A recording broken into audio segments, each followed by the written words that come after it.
Mi nombre es Gustavo Roncancio, soy médico internista y especialista en enfermedades e infecciones. Trabajo en la Clínica Cardíaca en Medellín.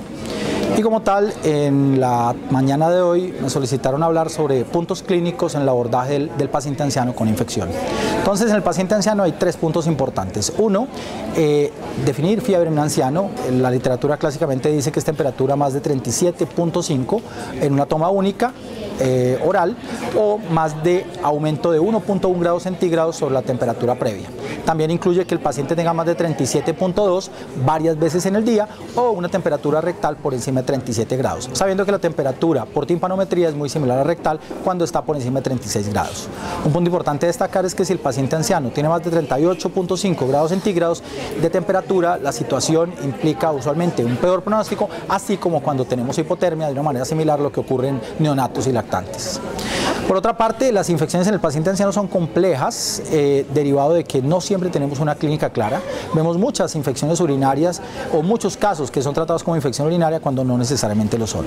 Aquí quisiera referirme, por ejemplo, al mal olor en la orina como un síntoma que sugiere infección urinaria en pacientes que no pueden hablar o tienen delirium, y hay circunstancias como la deshidratación, la presencia de consumo de espárragos, algunos medicamentos, especialmente diuréticos, que pueden hacer que la orina huela fétida, y que por eso siempre se necesita confirmar el diagnóstico antes de pensar que toda orina fétida es infección urinaria. Por otra parte, pacientes con delirium, en donde tenemos urocultivo positivo, solo en el 30% de los casos vamos a tener realmente infección urinaria como causa, o medicación, deterioro de base, falla cardíaca, deterioro cognitivo, pueden también explicar estos síntomas. Solo un análisis juicioso del caso, con un interrogatorio de la familia, un abordaje del paciente adecuado, puede darnos un diagnóstico importante y preciso en estos casos. ¿Por qué? Porque si abusamos de los antibióticos en esta población, no solo tenemos más resistencia, sino también vamos a tener mayores efectos adversos derivados del uso de antimicrobianos en los pacientes ancianos, así como mayor costo en salud. Por último, quisiera mencionar que el 8% de las inmunodeficiencias en adultos se concentran en ancianos y que el 90% de las inmunodeficiencias que se presentan en ancianos son relacionadas o están relacionadas con inmunodeficiencia derivada de déficit de anticuerpos, ya sea inmunodeficiencia común variable o deficiencia específica de globulinas como la hipogammaglobulinemia. Eso es algo que no debemos descuidar en el paciente anciano con infección a repetición, especialmente si la infección es pulmonar.